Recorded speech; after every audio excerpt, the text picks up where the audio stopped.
The days are shorter, but our to-do lists aren't. Power through busy days more easily and deliciously thanks to Factor's no prep, no mess meals. You can choose from 35 nutritious options every week. Get 50% off your first box plus free shipping with code 50SIL at factormeals.com/50SIL. The link is in the show notes.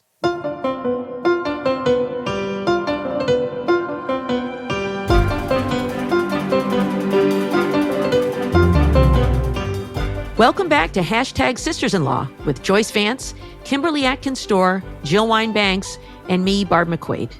The gift-giving season is here, so don't forget to check out our merch store. We restocked everything in time for the holidays. Just go to politicon.com/merch. Now let's get on with the show, where today we'll be discussing the disqualification of Fani Willis, state and federal charges against Luigi Mangione, and TikTok in the Supreme Court. But first, I just, with the holidays coming up, I wanted to ask you guys, let me put it this way. What is your relationship with holiday music and holiday movies? Me, I can't get enough of these, Hallmark Christmas movies. I love to have them on in the background while I'm wrapping gifts. I'm especially a sucker for anything involving time travel or ghosts of Christmas, past type of stuff. I love those. Listeners, if you have any recommendations for me, please send them to us on Blue Sky or Threads. How about you, Jill? Do you have a relationship with holiday music or movies or anything like that? So I would say that anything sung by Ella Fitzgerald or Frank Sinatra would be on my list of favorites. Mm-hmm. Most Christmas music is so hackneyed. It sounds like elevator music for the most part. I, of course, love all the Christmas movies that are with dancing. So, Bing Crosby, Fred Astaire, all those kinds of things I love. And Hanukkah music is pretty limited, but dreidel, dreidel, dreidel. I Isn't there an Adam Sandler one? Isn't there an Adam Sandler? My husband has a version of it that's so bad. Hanukkah. Yeah, that's the good one. So Kim's got much it. Hanukkah to celebrate Hanukkah. Thank you, Kimberly. That was good. Well, how about you, Kim? You've got the gift of music. You like holiday music, holiday movies? Oh my goodness, I love holiday music so much. Actually, it was funny. I was in a lift the other day, and The Temptations' Silent Night, which I had not heard yet this season, but it's such a classic, was playing. Yeah. And the driver turned it off. And I'm like, okay, how many stars are getting docked? Because how do you turn off The Temptations singing Silent Night? Like how? But it's funny. You're talking about movies. I've never been a big Hallmark movie Christmas. I like It's a Wonderful Life and A Christmas Story and all that. But when I was a guest host on NPR On Point, there was an episode on Hallmark Christmas movies, an entire episode. And I'm thinking, leading up to this, is like, really? We're going to talk? Will audience members really be all that interested? Oh my goodness. The calls, the tweet, like everything that I got in response, people take it seriously. Like there was a moment where I was a little snarky about it and people did not like it. They were not here for it. Do not mess. I learned, do not mess with Hallmark movies. And nope. I got to talk to Hallmark movie royalty, Lacey Chabert, who's in like most of them. And Excellent. She was on, and it was very, very serious business. So I stand corrected. I have learned, and I now respect the Hallmark movie. Yeah. Oh, they're great. I have heard you say that before, Kim, because I think you have heard me say, I can't remember if on the podcast or off, but Barb, we totally have this in common. I wish you were down here, because when I finished grading my last exam, my practice is to plunk my butt down on the couch with some delicious popcorn and heavenly. To watch as many Hallmark movies as possible until somebody in my family points out that it's almost Christmas Eve and I have to make Christmas Eve dinner for a bunch of people. But I love them. I love the predictability. I love the happy endings. It's so contrary to the rest of my personality and the kind of books that I like to read. And so I will embarrass Mary Trump, friend of the podcast, and say that I was sharing this with Mary probably 3 or 4 years ago, and she literally thought I was joking. She was like, there's no way you like Hallmark movies. And I was like, oh no, I'm totally serious. And you need to watch them too. And I actually forced her to watch a couple with me to the point where she sort of finally agreed that they were okay and came up with a plan where she thought, well, maybe I'll write one, which is actually my secret dream, you guys. In the last act of my career, I think I want to write Hallmark movies. So if somebody from Hallmark is listening, sign me up, baby. Oh, I love it. I've got just the plot for you too, Joyce. It turns out you're secretly a princess and you just didn't know it. Your family sent you away for your own protection, but it's from some like made up European country with a name like Moldovia or something like that. I've seen this movie. I've seen this one already. Yeah, it'd be great. I think in mine there would be like dogs and chickens too. So it would be a little bit different than the standard Hallmark fare.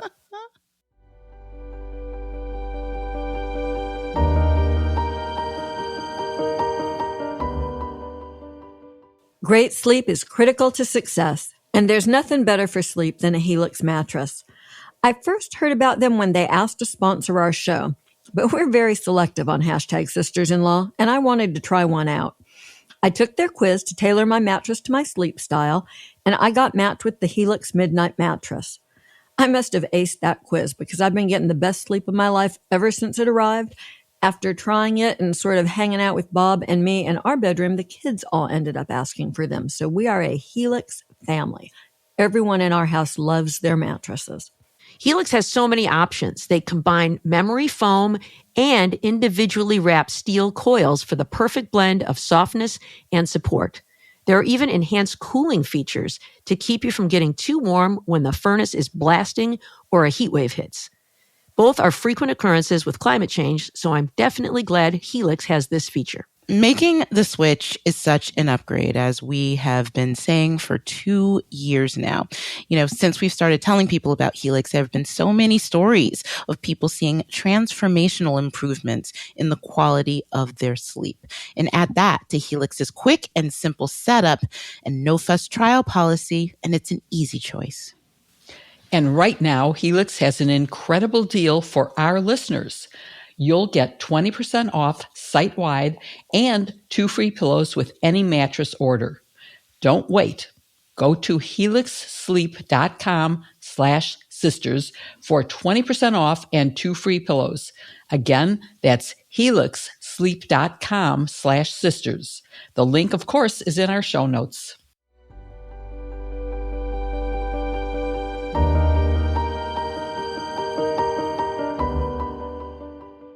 Before we start this next topic, I want to say that anyone who may be sensitive about rape and sexual abuse should be warned that we are fairly explicit in our discussion of this next topic.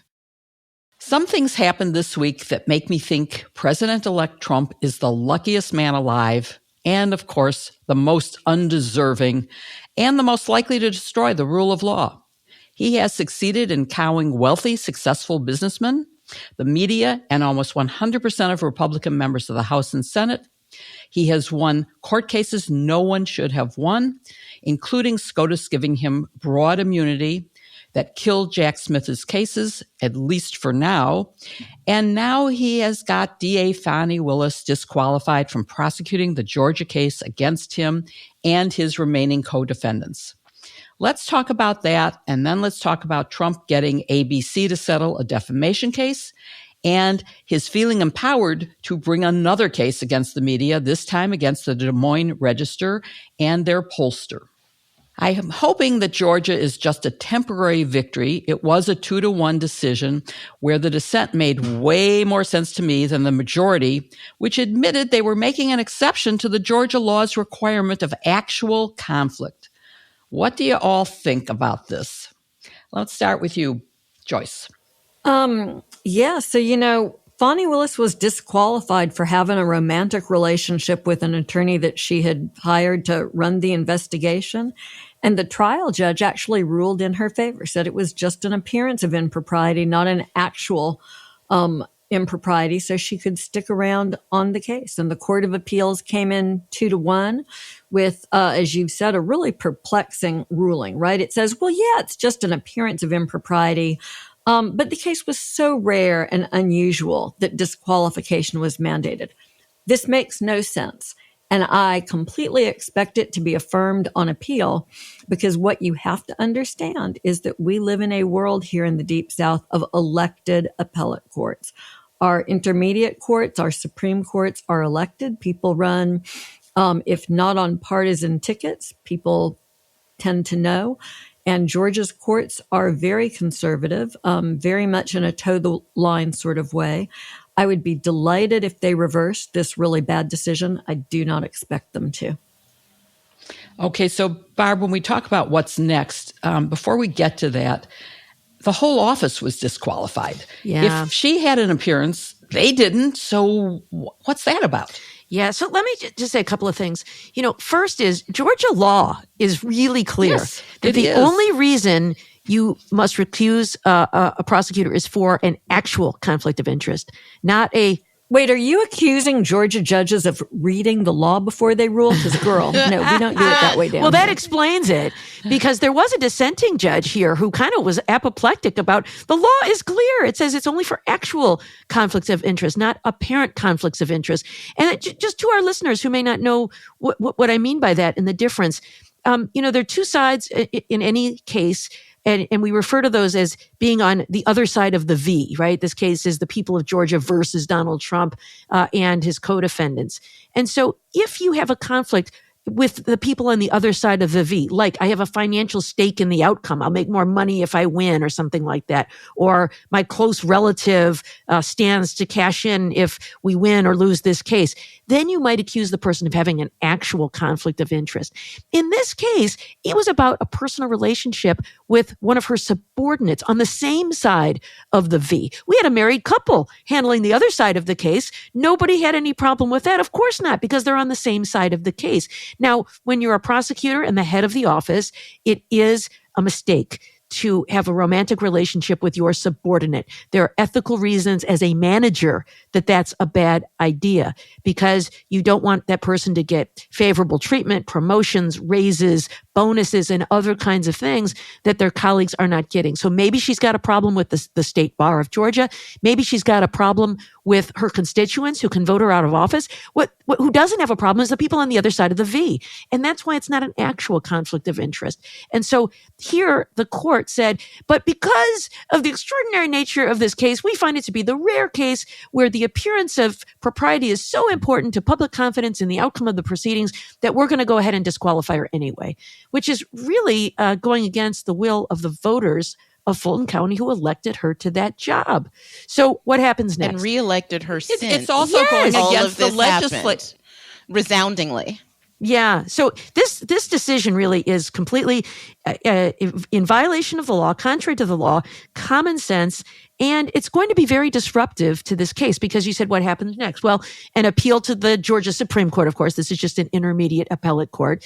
But as Joyce said, I don't know that we should have a lot of confidence that Joyce seems to have even less confidence than I did that they would look at the law here. I seem to think that because the law is clear, if they have any integrity, that I think there's a decent chance this gets reversed. And one thing that's important is, even though they disqualified Fani Willis, they did not think it was appropriate to dismiss the indictment. So that stands. Now, of course, the next thing that happens after that, if this decision is affirmed, as Joyce predicts, by the Georgia Supreme Court, the way the case gets reassigned is there is this coordinating council in Georgia, and it is the executive director of that group that decides to reassign the case to a different prosecutor in Georgia. And that's where it gets really tricky, because is there anyone other than Fani Willis who might be willing to take on this case? Okay, so Kim, let me ask you that question. Is there any chance that another DA will take it on? Well, no, I don't think so. I mean, why would they want to take this on after all of this? Not only to take on the time, the man work, the expense, but you cannot replicate this case done by a different district attorney's office. This is a Fulton County case that was brought by Fani Willis, put a ton of resources in it. And Fulton County is not interchangeable with DeKalb or Cobb or any other county in the state of Georgia. You're going to have very different prosecutors with very very different priorities and very different views about this case, quite likely. So no, this is the end of the line. I know there's a lot of, well, the case isn't thrown out. Well, there's appeal. This is the end of the line. This case is basically done. The fork is halfway in it. And I'm furious about it because on top of everything you all have said, identifying what has happened and the lack of law and the completely made up rationale, on top of this was a strategic effort, right? We've seen how those who represent Donald Trump in these legal actions take particular glee in attacking Black women prosecutors. We've seen it with Fani Willis. We've seen it with Tish James. We've seen even Alvin Bragg. You don't even have to be a woman. Like there is a particular venom with which they go after this. And the reason that we are here is that their strategy was to attack Fani Willis and make her a villain, because not only would they get takers in that in the courts, but they also would, and this certainly has followed, cause people who claim to advocate for democracy and want to see Donald Trump held accountable to spend more energy criticizing Fani Willis for her choices than actually looking at what the actual fraudsters who tried to upend an election, the elected judges who choose to ignore the law, like admit to saying, well, the law does not support this outcome, but we really think that it needs to be this way anyway, so we're just going to ignore the law. They knew that they would permit all of these people to destroy the rule of law, and that the finger would be wagged at the woman in Fulton County who has been trying to uphold the law and protect democracy, which I have absolutely no time for. If that is your villain in this world, in this case, then you really need to rethink your life. Isn't it like when they say it's the exceptional circumstance, what they're really saying is, we need to make yet another legal exception for Donald Trump. I mean, this was not about Fani Willis. And we have to put Fani Willis in her place. In her place, absolutely. And this is exactly what I started this questioning with, which is that he is the luckiest man alive and the most undeserving. He has gotten away with everything. It's not luck, though. It's not luck. It's by design. It's bare knuckle brawling, intimidation, knowing that the system is rigged in a way that will allow him to. He's figured out where the cracks are in the system, and he's exploited every single one. There's no luck about it. Yeah. Well, we're going to have to put our finger in the dike and get this fixed before we lose all of our democracy. And to confirm what you said about will another DA take it on, one of the co-defendants, Lieutenant Governor Burt Jones, was severed because Fani Willis had made a fundraising effort for his opponent. So he was taken out from her being able to prosecute him, and it ain't going nowhere. So that's the end of his case and probably the end of this case. It's really a shame. What about the 4 of the co-defendants who've already pled guilty? What happens to them? Yes, so, there's a strong preference that the system has for the finality of guilty pleas. Interestingly enough, this is a matter of law, not politics. We don't get to talk about stuff like this often enough, but it's just one of those principles in the criminal justice system that to avoid endless relitigation of guilty pleas, barring exceptional circumstances and merit, once you've entered a guilty plea and a judge has accepted it, that guilty plea is going to stick around. And in this case, Judge McAfee has already rejected at least one request to withdraw a guilty plea for this reason. I think that these guilty pleas that are already in place will stick. There's nothing about this situation that suggests that those guilty pleas are invalid or that the charges against them are invalid. They get no protection from Donald Trump's presidential immunity. So I think we'll see those hold up. So let's move to some of the media stuff that has benefited Donald Trump. ABC just agreed to pay $15 million to Trump's library in the future to settle his claims against ABC and George Stephanopoulos. Joyce, what's the suit about? It seems to me that ABC did err when they said that Donald Trump was found liable for rape. And if they had issued a retraction when first notified about the complaint, would that have ended the case? So, it's pretty interesting that even in this settlement, they didn't issue a retraction. Usually, as a precedent to filing a defamation lawsuit, the plaintiff-to-be will send the defendant-to-be a letter that says, hey, you libeled me. You need to retract this in the same form that you made the comments in. And if you don't do that, I'll sue you. And obviously, that sort of exchange happened here, and ABC didn't play along. And what fascinates me the most about this settlement, which has been much maligned and rightfully so, is that it does not involve a retraction. ABC has said that they regretted the comments, but the comments stay up just with that regret notice at the bottom.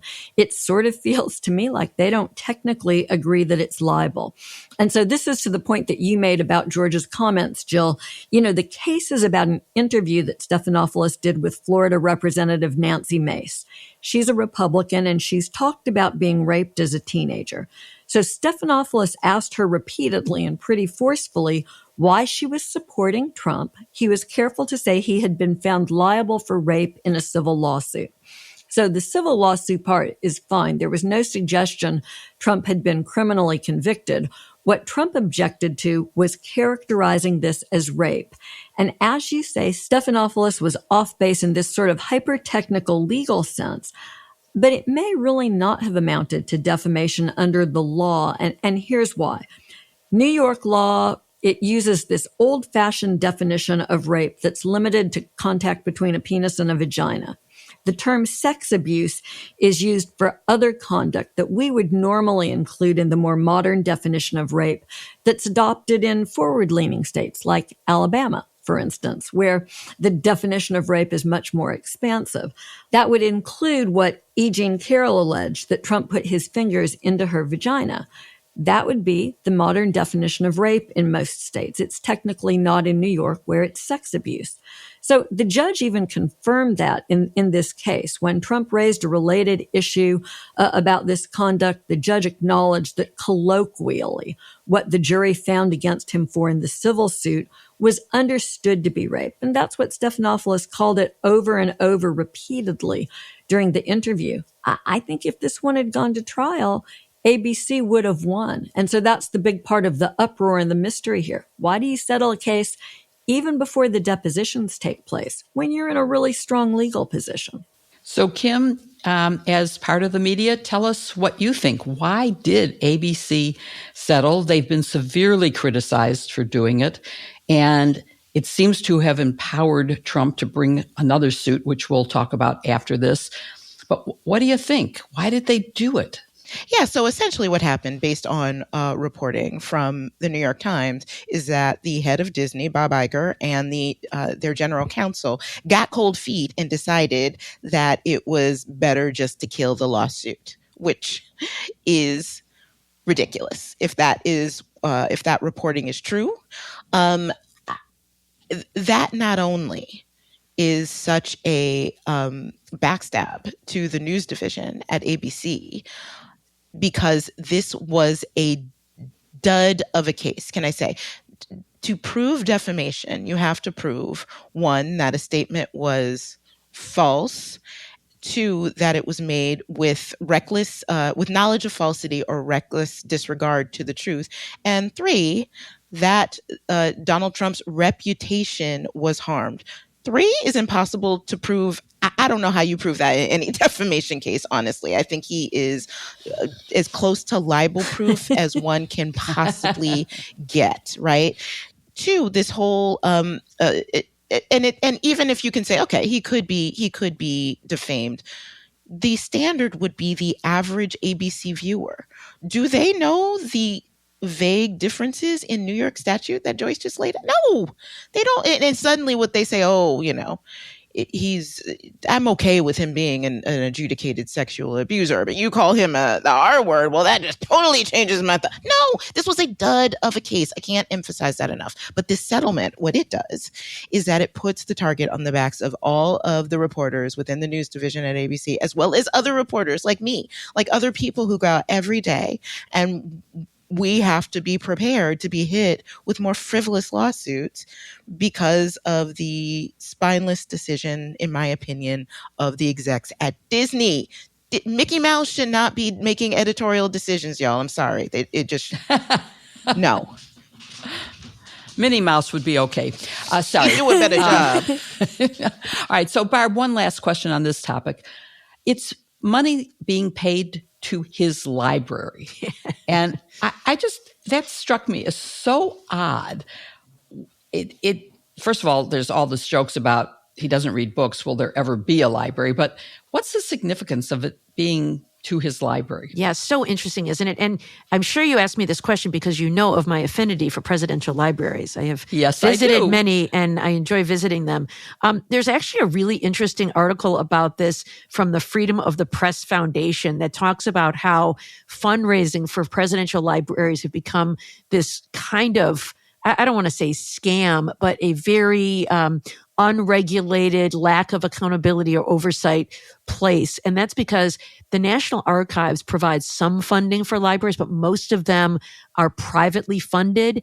And so you can, kind of do whatever you want with it. And as you know, Jill, you'll recall this, the Nixon Presidential Library originally had no section on Watergate. So in some ways, they can be propaganda organizations. Now, ultimately, they did add a very good Watergate wing to the Nixon Presidential Library, but there's nothing to check to make sure the information there is accurate. It's a little bit of, a theme park to the presidency. George W. Bush, for example, has been criticized for making his library a shrine to his presidency and being very one-sided on the presentation of the war on terror, not talking about torture, but talking about the attack and the United States heroic response to it. And so in a lot of ways, I worry about how Donald Trump will portray his presidency, especially with these private funds. Will it be a source of accurate information for researchers and historians, or will it instead be some sort of, shrine to his greatness now funded by ABC News? Have you ever seen the movie Back to the Future?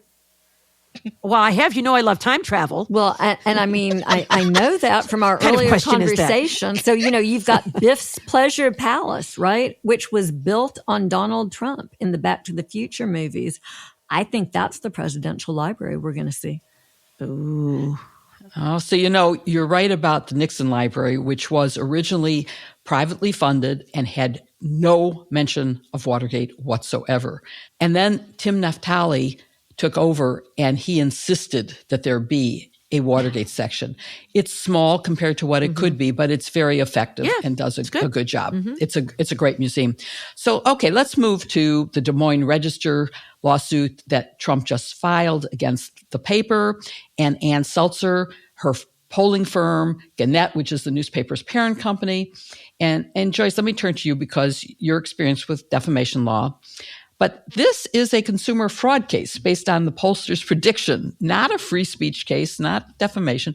What does the lawsuit allege, and has there ever been a case like this? Yeah, so this is sort of crazy, right? And I mean, I think it's a recognition that Trump could not have successfully sued her for defamation or other related claims. So they have this, I'll be nice for starters and call it a novel theory of law.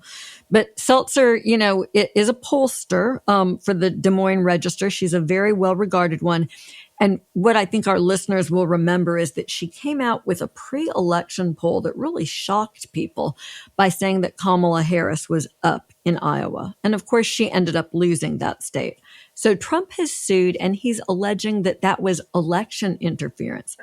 That when she came out with this poll, even though polls are meant to be predictions, and no one has ever sued Nate Silver for getting things dramatically wrong in 2016. But he's sued under that theory. And so you know what the difference is between this and the ABC case? The Register's parent company, Gannett, called the lawsuit meritless, and they said that they would vigorously defend their First Amendment rights. That's what we're used to seeing from media companies, right? They don't back down when they're wrongfully sued. And so I think it's sort of like reassuring and nice to see a major company staying on track here. Kim, as part of the media, I'm sure you have pretty strong opinions about whether this is an abuse of the legal system, if it's a first step to his completing his threat to punish anyone who he thinks says anything he doesn't like. What do you got to say about that? Yeah, I'm not as much of a Southern lady as Joyce is. I would not use novel to describe that. I thought it was very nice of me to call it that. I would use a very different word, but I want to keep this I don't want to get a warning label on the podcast. A family podcast. I will keep it, but yeah, it's nonsense. This is pure. He is known in the business world to abuse the legal system with frivolous lawsuits and demand letters and all of that, just threatening to sue everyone to get his way. So he's trying this tactic now in a very unconstitutional way, but this is what this is what the effect of the election is. So, oh man. And so, Barb, there's one other problem with this case. Doesn't there have to be some damage? And here, he won the election. It had no impact. He won big in Iowa.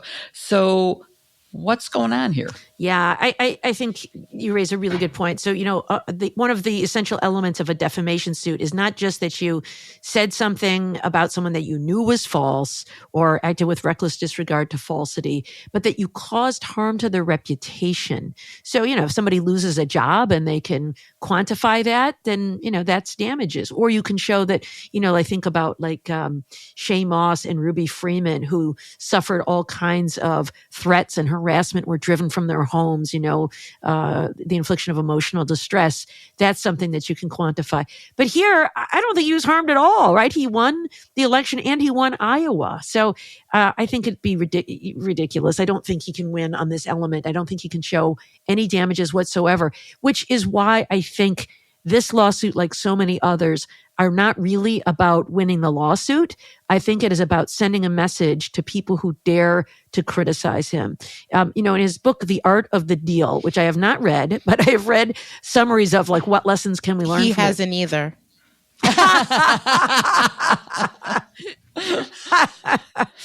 Well, one of the things he says in it, or at least his ghost author says in it, is when people wrong you, you have to hit them back 10 times harder, because what you want to do is send a message to everybody else.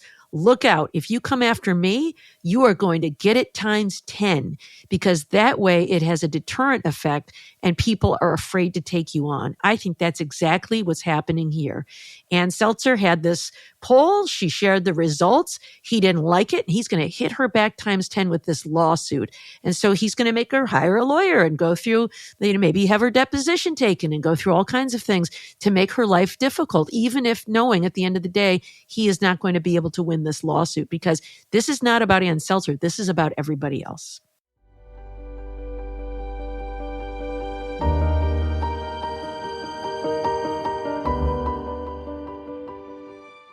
With big wireless providers, what you see is never really what you get. Somewhere between the store and your first month's bill, the price you thought you were paying magically skyrockets. But with Mint Mobile, you'll never have to worry about gotchas ever again. When Mint Mobile says $15 a month when you purchase a 3-month plan, they mean it. Between fees, upcharges, and complicated bill breakdowns, the pricing on other wireless plans can be confusing. Fortunately, Mint Mobile keeps it simple and affordable. It's super easy to make the switch. When you do, you'll love knowing that you and your family can put the savings to better use. If you're ready to say goodbye to overpriced wireless plans, jaw-dropping monthly bills, and unexpected overages, Mint Mobile is here to rescue you with premium wireless plans starting at $15 a month. Plus, all plans come with high-speed data and unlimited talk and text delivered on the nation's largest 5G network. You can even use your own phone number with any Mint Mobile plan and bring your phone number with all your existing contacts. So if you're ready to ditch overpriced wireless with Mint Mobile's deal, you can get 3 months of premium wireless service for $15 a month. To get this new customer offer and your new 3-month premium wireless plan for just $15 a month, go to mintmobile.com/sisters. That's mintmobile.com/sisters.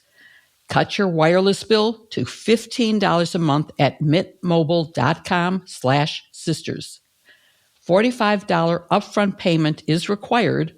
It's equivalent to $15 per month. New customers on first 3-month plan only. Speeds slower above 40 GB on unlimited plan. Additional taxes, fees, and restrictions apply. See Mint Mobile for details. The link is in our show notes.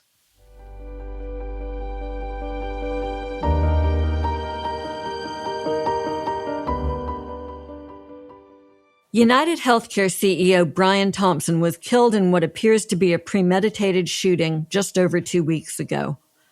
Our hearts continue to go out to his family for their tragic loss as they deal with it during the holiday season. His alleged killer, Luigi Mangione, is in custody. He was transported to New York Thursday morning to be arraigned on state charges. And that's when things got weird, legally weird. He was charged by the Manhattan DA. It's a murder charge, but there's a potential issue because of a quirk in New York law. Jill, can you explain what that's about? Sure. The penalty gets more serious if it's first-degree murder. But first-degree murder is one that requires special aggravating circumstances. And in this case, the one that they are relying on is murder as a part of a terrorism act. And that means that it has to be something that is intended to frighten the civilian population. And so here the question is, were people, yes, the person who ran away, who was standing on the street when he shot the CEO, was probably scared. But were New Yorkers frightened by this happening? It was a targeted shooting that was aimed at one person and one person only. And so then the question is, can the civilian population identified be CEOs who are now frightened? So that is a added element that they're going to have to prove. There are other charges, federal and state, that don't require that. But that is a particular problem with how it's charged here. And some people have said that it's overcharged because of that. So I'm going to just apologize to our listeners. Depending on how much of this we can get out, we are going to have all 4 kids of our in our house for Christmas, and we are frantically trying to finish work on a bathroom that's out of commission because it's being redone. So if you hear drilling in the background, I apologize, but my kids will appreciate your patience, just so they can have a bathroom to use when they're here. And I guess, Jill, what you're talking about, this notion of different laws in New York, that's a theme that we also touched on in the preceding topic. Obviously, you've got 50 states, 50 different state codes. Most states have some variation, and states define murder and the punishment that they prescribe for it very differently. So here's this little wrinkle in New York law. But typically, murder cases are handled by state prosecutors. It's exceptional circumstances where the feds step in to take these cases. But here, on Thursday, we learned federal prosecutors in New York had filed a complaint as well. So, Kim, remind us what the complaint is, how it's different from an indictment, and talk about the charges here. Yeah, so this is a criminal complaint. So some people can be charged criminally through the use of a grand jury process, which we've talked about a lot. But prosecutors can also bring something which is called a complaint, and that is what is happening here. And what I find interesting about this is, now keep in mind, there really is not a federal murder statute. Generally speaking, if someone's charged with murder, they're charged on the state level. But what federal law does provide are things that are, I guess they're enhancements in a way, but that brings it up to basically a federal substitute for a murder charge. So in this case, for example, he is charged with 1 count of using a firearm to commit murder. It's not really murder, but it's essentially the federal version of murder, right? But what I find interesting is that he's charged with 2 counts related to stalking. And I think that that is an interesting approach, because when you think of stalking, why that is its own federal crime is that there is sort of a mental aspect to it, right? It's someone who knows that somebody knows where they're going and is following them or watching them somehow or surveilling them in a menacing way, and you want to discourage that. But generally speaking, they have to know that this is happening. And in this case, it is not clear whether the victim knew, except for a moment before the shot was fired, if who this person was or their very existence, let alone felt afraid for them. I think one reason they're doing it is that it's sort of like a version of terrorism, but it's just like terrorizing one person or terrorizing a specific group of people, and they're trying to make that stick. Anyway, I will be interested in how that is prosecuted. And he's also charged with using a silencer, which is a federal crime, in carrying out this attack. Overall, he can face as much as the death penalty if he is convicted on the most serious count of using a firearm to commit murder. Yeah, I mean, it's really fascinating. It almost feels to me like there's tension between the state and the federal charges, right? The state is sort of like, he threw the whole city into terror and fear. And the federal charges say, no, he's just stalking this one person. Yeah. So I will be interested to see that play out. I did hear this morning that the state will proceed first. There was all of this drama on Thursday where he was being flown into New York to face state charges, and whoosh, the FBI whisked him off to federal court. And that is very unusual. Let me say again, I mean, we have seen federal prosecutions for murder after state cases. Typically, though, those have happened in civil rights cases. Y'all will remember the murder of George Floyd or the murder of Ahmaud Arbery, where DOJ's Civil Rights Division stepped in and said, look, we're pleased by the state prosecution, but there are civil rights interests here that haven't been vindicated. So we'll do a separate federal prosecution. Usually the feds just don't get involved, not for nothing in these cases. And so, Barb, I have this question for you of how unusual this is going on, what you think is going on here. It is unusual. And Joyce, you will probably remember that in the federal system, we had something we called the petite policy. Petite, not for my dress size, but for a case named petite, that said ordinarily you should, if you're a federal prosecutor, respect the wishes of the state prosecutor and let them go first. And if the defendant was convicted and got a satisfactory sentence, then you would just leave it alone. And only if there was some unresolved federal interest that still remained would federal prosecutors then step in. So the classic example is Rodney King. Remember, he was beaten and the officers beat the rap in the state system. And so because there was criminal conduct that had gone unaddressed, and there was a federal interest there, federal prosecutors then brought a federal civil rights case and got a conviction. So that's the kind of way I've always thought about it. But as Joyce has said, in recent years, in this administration, we have seen the federal government kind of go simultaneously and file charges against Derek Chauvin and against the perpetrators of the death of Ahmaud Arbery. And now we're seeing it again in this case. And what it says to me is they are making a statement about conduct that they deem reprehensible.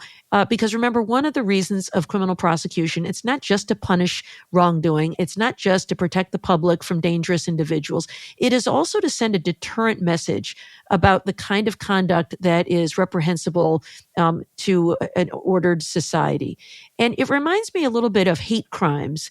I would often hear this criticism when we charged a hate crime that people would say, why do you need special rules for special people? I mean, if it's an assault, just call it an assault. If it's a murder, just call it a murder.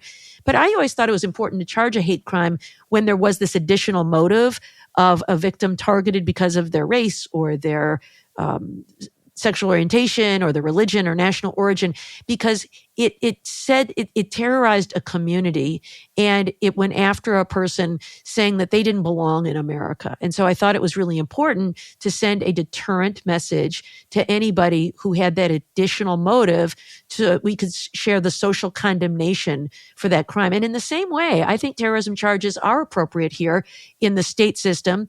And, the federal charges are not terrorism charges, but they're very serious charges to send a message that when you target somebody to make some sort of political statement, this is political violence, whether you call it terrorism or anything else.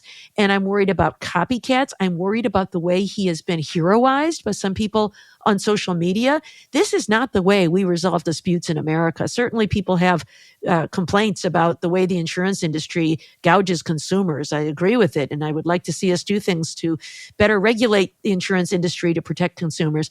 But what we can't have is people taking the law into their own hands and saying, I don't like the way the insurance company does business, so I'm going to whack, in his words, a CEO to draw attention to it. So I think for that reason, we are seeing federal prosecutors say that there is a substantial federal interest here that would otherwise go unvindicated because, as Kim mentioned, the stalking charge, this case began many months ago in Atlanta when he began, in researching him and traveling to New York and spending many days surveilling the scene and then killing him. So I think the federal role here is designed to send a strong deterrent message against political violence. I think that's a fair read on it, especially because of the way he has been sort of idolized or treated like a martyr in some parts of the community.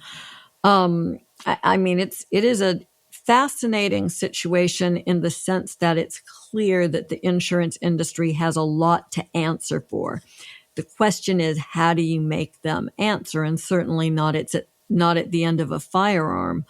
But Kim, as you pointed out, one of these federal charges is death eligible, which means that the feds could, if they went through the appropriate process for seeking the Attorney General's permission to charge a death penalty case, we could see that when this case is indicted. And Kim, I think you made a really great observation that's worth sort of dwelling on a little bit. In state codes, there's just a homicide law, murder and manslaughter, and it's charged straight up.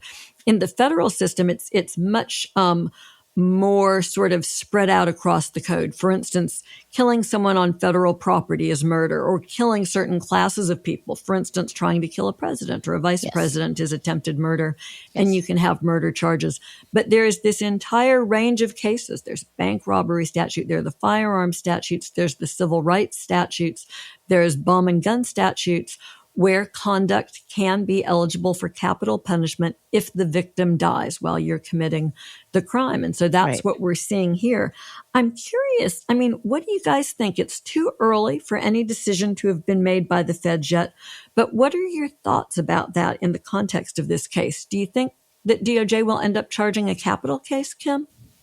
I think they probably will. I think they will see this more as similar to, say, the Boston bombing case than something that's just a simple murder, since it was meant to send, based on his own admission, if the alleged writings of this suspect is to be believed, this was meant to send a message. This was not just about one person. And that is what the government sought in similar cases. So I expect it to. Can I just add to that? Because President Biden, in campaigning, said that he was going to eliminate the federal death penalty, and he has not, and the Department of Justice, the Solicitor General, has argued in court to uphold convictions that had the death penalty. And because President Biden is under a lot of pressure to commute the sentences of everyone on federal death row, I'm not sure how they would come out, but it also doesn't matter because Donald Trump had a killing spree at the end of his first term. And so whatever happens now in a few weeks can and probably will be undone, and that this will end up being charged as a federal death penalty case. Yeah, I agree with that, Jill. I think that no determination will be made until after January 20th, just because it takes a certain amount of time. I'll just share how prosecutors think about this. First, the defense has an opportunity to provide what's called mitigation. And so they get time to investigate whether this person is deserving, because when prosecutors are deciding whether to seek the death penalty, prosecutors in the local office make a recommendation to the Attorney General, and it's only the Attorney General who actually can decide. But there's a federal statute that says, here are the aggravating factors we should consider, and here are the mitigating factors we should consider. And so the prosecutors look at all the information they have, but the defense has an opportunity to kind of investigate the person's background to see if there is anything like impaired mental capacity. Even if a person is functional, they may still have an inability to appreciate the difference between right and wrong or control their impulses, whether they're under duress, their abuse as a child, all kinds of things like that are considered as mitigating factors. And then there's also aggravating factors that they'll look at, like, substantial premeditation is one, particularly cruel or depraved means of an offense, substantial planning. So all of those things would be taken into consideration, and it just takes longer than a few weeks. And so I think it will be the Trump administration that ultimately decides whether to seek the death penalty in this case. And I don't know how they might come out on this, but the right answer is carefully, soberly assessing all of those facts and then making a decision in the case, and not just the kind of knee-jerk, well, we want to send a message to people who want to whack CEOs, or, this guy is a hero on social media, so should we go easy on him? It really should be go through each factor methodically, look at the facts, and do you have these aggravating factors or mitigating factors, and how do they offset each other?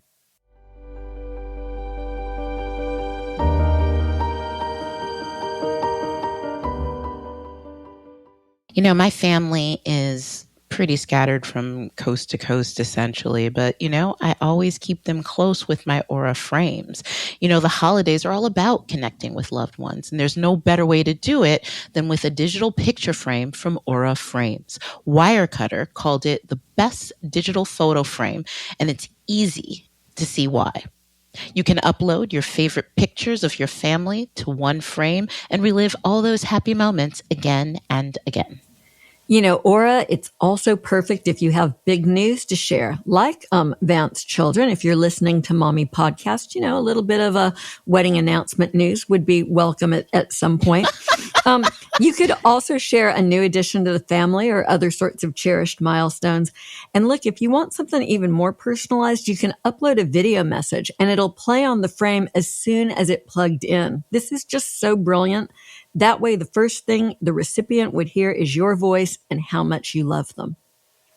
Most gifts get a big fuss when they're opened and they're never looked at again, but that is not the case anymore with an Aura frame. When you get somebody an Aura frame, you are giving them an amazing way to feel connected to the people they care about and remind them of the great times that have meant the most. I got one for my father-in-law, and he constantly tells me how much he enjoys it because every time he walks into the room, he gets to see a different picture of himself with his grandchildren.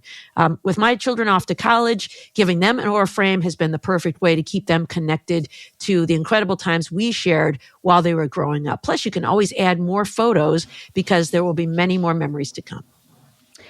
I know my husband would love to get an Aura frame filled with our many vacations and adventures around the world. It will be a great reminder of the incredible experiences we've had together. I know your friends and loved ones would appreciate it if you got them one too. So don't wait. And Brisby is really excited. Brisby's listen, I'm photogenic. Make sure that I'm on that. He is. We just had a photo shoot with Brisby, and that's going to be the first thing that I add as soon as we get the final prints of it. Anyway, don't wait. Save on the perfect gift by visiting auraframes.com to get $35 off Aura's best-selling Carver mat frame by using promo code SISTERS at checkout. That's auraframes.com, promo code SISTERS. This deal is exclusive to our listeners, so get yours now in time for the holidays. Terms and conditions apply. Check out the link in our show notes. You guys, no joke, I'm ordering one right now. I need a gift, and I am on my phone right now, and I'm using the promo code. Nice. Excellent. Nice. Oh yeah, excellent.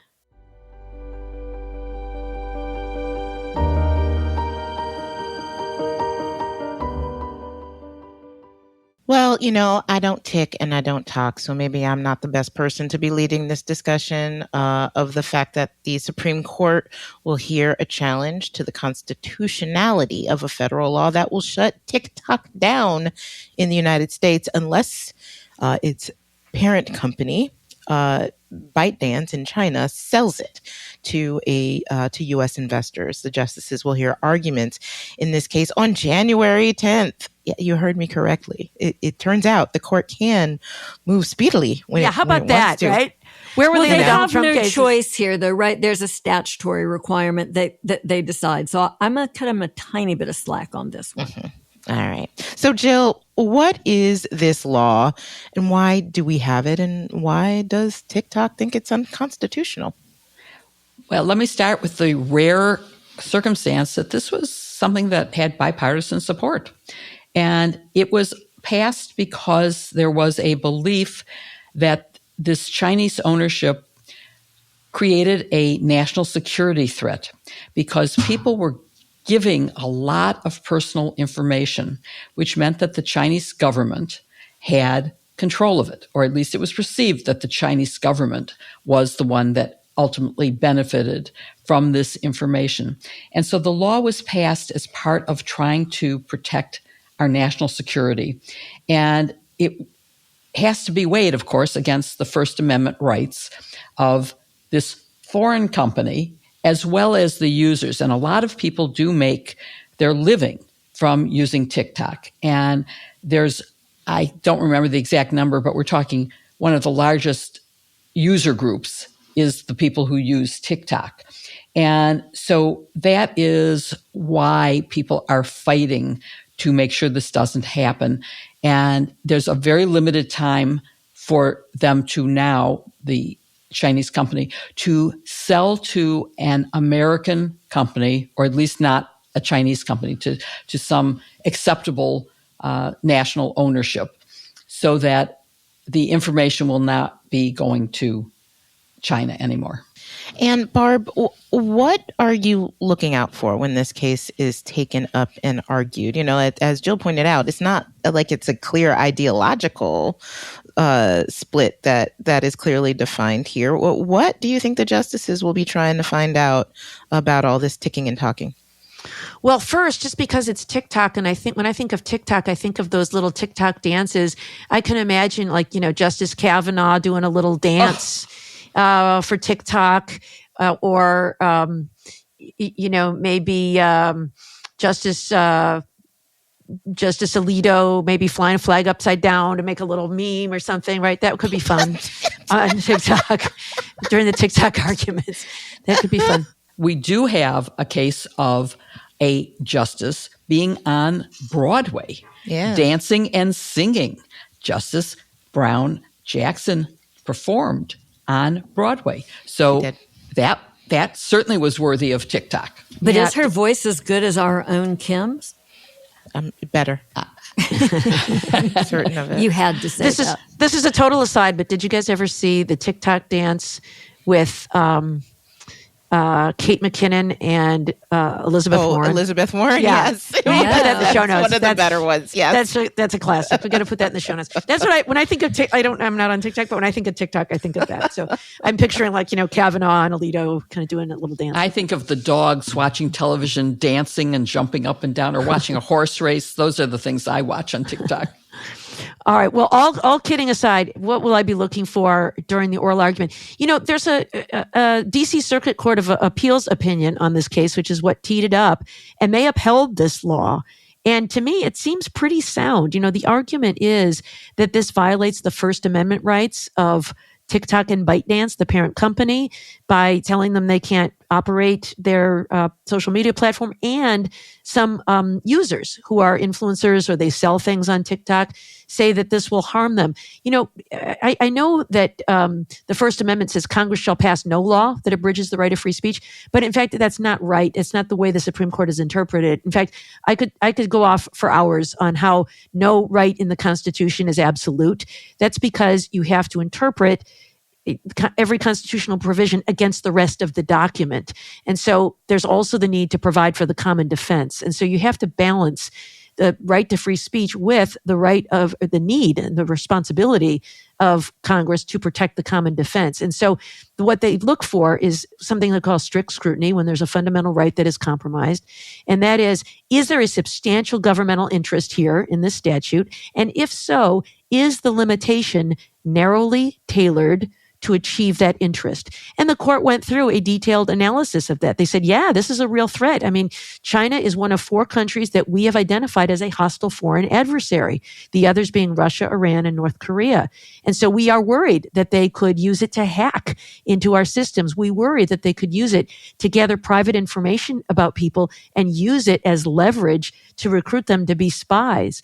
And we're worried about influence operations, that they're going to try to influence public opinion to favor China and against our own interests. So these are very serious, compelling governmental interests. And then the question is, okay, so can you do something more narrow than banning TikTok? And what they said is no, that if people have this code on their phones, it can be a very dangerous thing. So the court upheld it. So I'll be looking for questions about those things, about, asking the government whether this is really a compelling governmental interest. I'll be looking for questions as to whether it could be less, it could be more narrowly tailored. Like, is there some way to allow TikTok to operate short of this ban? It's hard to see any sort of compromise other than this all or nothing situation. So I'll be looking for whether TikTok's got any new arguments different from what the Court of Appeals has already rejected. And Joyce, this is being defended by the Biden administration, by the Department of Justice. One of the last cases that Solicitor General Elizabeth Prelogar will have on her docket before the new administration comes in. Now, Donald Trump was for banning TikTok before he was against it, but he also has Elon, who owns a different social media company on board. What stance do you think might the Trump administration take, which could, shake this up a bit, just days after this case is argued? Yeah, I mean, what position won't the Trump administration take that's going to shake things up a little bit?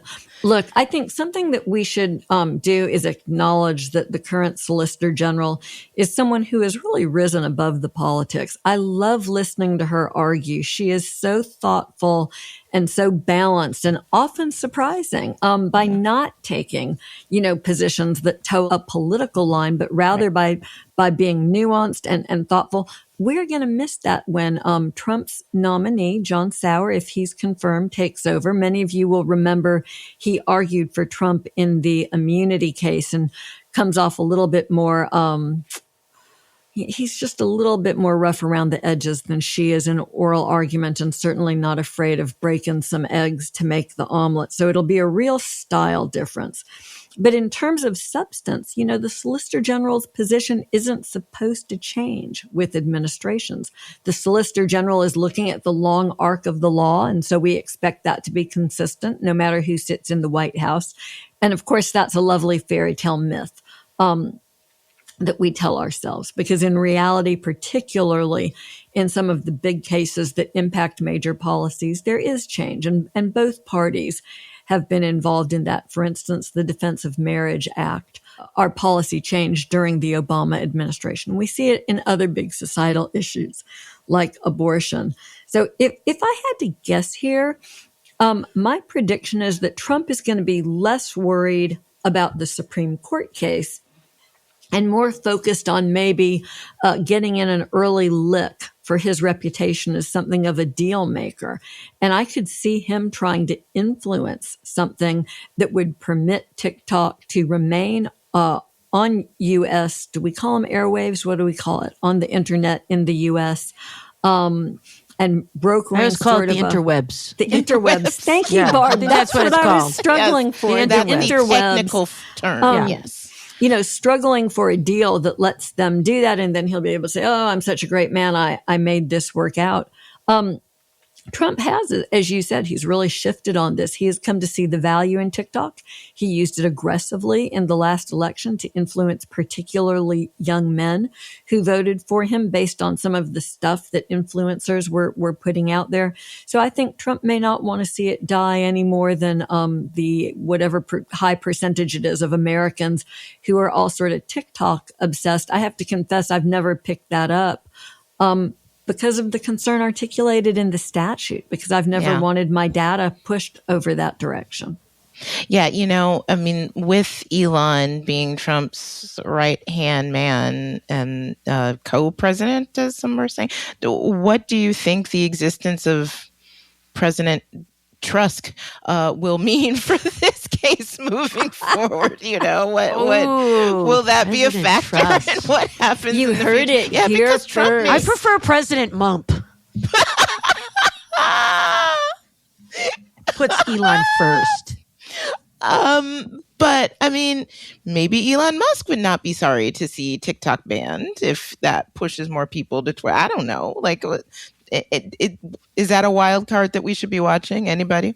Like, can we just say we shouldn't be having this conversation because decisions shouldn't be made on this basis of what's good for the business of Donald Trump's buddy? So I just want to say we must never normalize this level of kleptocracy. This is not what we should expect from our governments. Mm-hmm. It is a very, very bad, very dangerous thing. And, perhaps the most important thing that comes out of this conversation is that although some business interests might do it, what we won't be doing on this podcast is kowtowing to either Donald Trump or his co-president. Democracy is democracy. The rule of law is the rule of law. And these guys are opposed to it.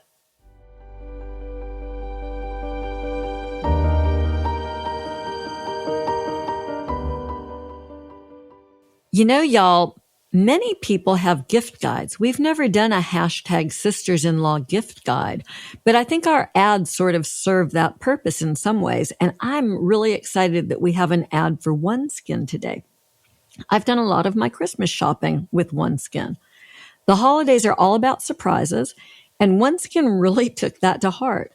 They're the first company to target skin aging at the cellular level, and OneSkin wants to give all of our listeners the gift of healthy aging for free.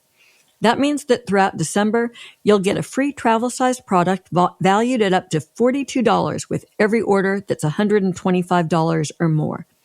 The best part is you'll get a different gift each week. That means you can shop for your friends and shop for yourself at the same time. So the difference between OneSkin's products and others on the market is that OneSkin is formulated with their proprietary OS01 peptide. It's a peptide that its founders, their skin longevity scientists, developed after testing 900 other ingredients. Plus, it's scientifically proven to switch off the aging, dysfunctional cells that cause lines, wrinkles, and thinning skin. Whether you're on the hunt for the perfect gift or treating yourself, now is the time to try OneSkin. With every new purchase of $125 or more this month, you'll receive a free travel-size product. It changes each week, so there's always a surprise gift waiting for you. Plus, for a limited time, you can save 15% with code SISTERS when you check out at oneskin.co. This holiday season, invest in your skin's long-term health because healthy aging is a gift. And when you talk about aging, at my age, getting any compliments about my skin is really a wonder. And I am getting definitely more compliments since I've been using OneSkin. It's such a confidence booster, and I think I know why I keep getting them.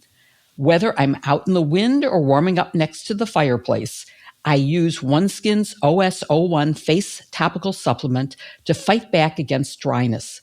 Now my skin is ready for anything the elements throw at me. I especially love that OneSkin's regimen works fast, and the formula feels amazing when you apply it. They're so refreshing, and I'm certain that you'll be a big fan too. We aren't still talking about your dry, scaly hands, are we, Jill? No. And I'm just saying, I would shake that hand any day. Founded and led by an all-woman team of skin longevity scientists, OneSkin is redefining the aging process with their proprietary OS01 peptide, the first ingredient proven to help skin look, feel, and behave like its younger self. Get 15% off with code SISTERS at oneskin.co. That's 15% off oneskin.co with code SISTERS. After you purchase, they'll ask you where you heard about them. Please support our show and tell them we sent you. Invest in the health and longevity of your skin with OneSkin. Your future self will thank you. You can find the link in the show notes.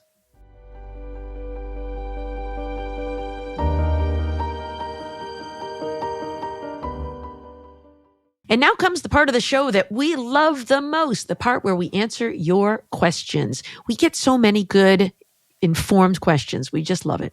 If you have a question for us, please email us at sistersinlaw@politicon.com or tag us on social media using hashtag sistersinlaw. If we don't get to your question during the show, keep an eye on our feeds throughout the week, where we'll answer as many of your questions as we can. Our first question comes to us from Mary in Wilmington, Massachusetts, who asks, what constitutes a frivolous lawsuit and what is the penalty? So many lawsuits, so little time. Kim, do you have thoughts on that? I do. Well, hello, Mary. They're from north of Boston. Lovely there this time of year. Bundle up. But yes, a frivolous lawsuit is a lawsuit, and rules in different states and stuff will about what technically constitutes one may vary. But generally speaking, it is a lawsuit filed that is not supported by the facts and or the law, and that are brought for some and or are bought for some sort of nefarious purpose, such as to harass or pester someone or to be a bully. That is a frivolous lawsuit. What is the penalty? Well, again, it depends. It varies from state to state. But generally speaking, all states have rules. In federal civil litigation, it's called Rule 11, that if you file frivolous lawsuits, that is considered an abuse of the legal system, and it provides for sanctions against the attorneys who do that, and the party. So it can either be just a verbal reprimand, and it can go all the way up to being charged for fees for the opponent, have to pay their legal fees, and even attorney discipline. In some cases, you can be reported, if you do it repeatedly, to the bar licensing authority. It is something that is taken very seriously. But the truth is, you see this kind of sanction very, very rarely. I mean, only once have I been in a situation where I sought it for opposing counsel that just wasn't answering my calls, just was not litigating the case, which I think was just trying to drag it along because they were going to lose it. And I finally petitioned under Massachusetts state law for sanctions against him. And the judge just brought us in and yelled at him a little bit. He's clearly an attorney he's known for a long time, and just was just like, hey, just, respond to those interrogatories or whatever he told him to do, and just tossed it out. It's very rare that it's brought. And I think that's why people like Donald Trump do use this kind of abuse of the system so freely, because they generally think they can get away with it. And even if there is some sanction, the severity of it's going to be pretty low. So it's pretty sad. Yeah. All right. Our next question comes to us from NCFROM, NC from Deb in Tryon. Since senators are so afraid to cross Trump, why couldn't voting be anonymous? Has this ever been done? Jill, you want to take a stab at that one? Well, yes. And it's a very good question that has caused a lot of discussion among us. So anybody who wants to send in more information, who's more familiar with this, please do. I'd be very interested. But it has been done because the Matt Gaetz report was released after an anonymous vote. The first vote wasn't anonymous, and it didn't result in a decision to release the report. Then they held a secret vote, and the winning answer was, yes, people can get the Matt Gaetz report. So at least at the committee level, it can be done. I don't think that a vote on the floor of the Senate or the House could be secret, but maybe it could be. And think about if it had been, what would have happened on the impeachment vote. But I think constituents want to know how their representatives are voting. And so there'd be a lot of objection from the public if all votes became anonymous. Then we wouldn't know who was responsible for the decisions that are affecting our lives. Yeah, I mean, let me just jump in and say we will not see secret votes on the floor. They would be impossible to pull off, if not prohibited. And they really are a counter-democratic move, right? The whole point in a democracy is that we know how our officials are voting.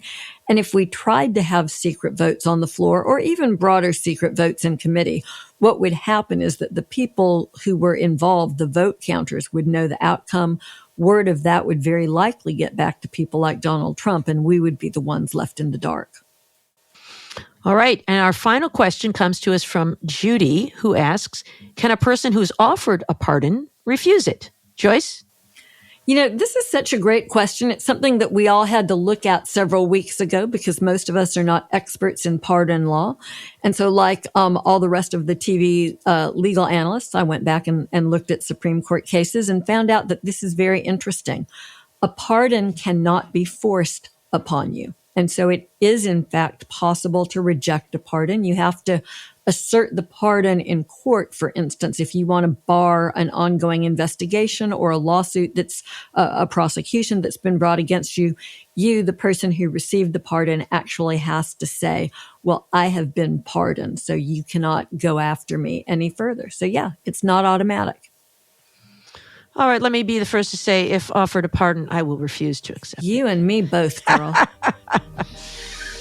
Well, thank you for listening to Hashtag Sisters-in-Law with Joyce Vance, Kimberly Atkins Storr, Jill Wine-Banks, and me, Barb McQuaid. Follow Hashtag Sisters-in-Law on Apple Podcasts or wherever you listen. And please give us a 5-star review. It really helps others find the show.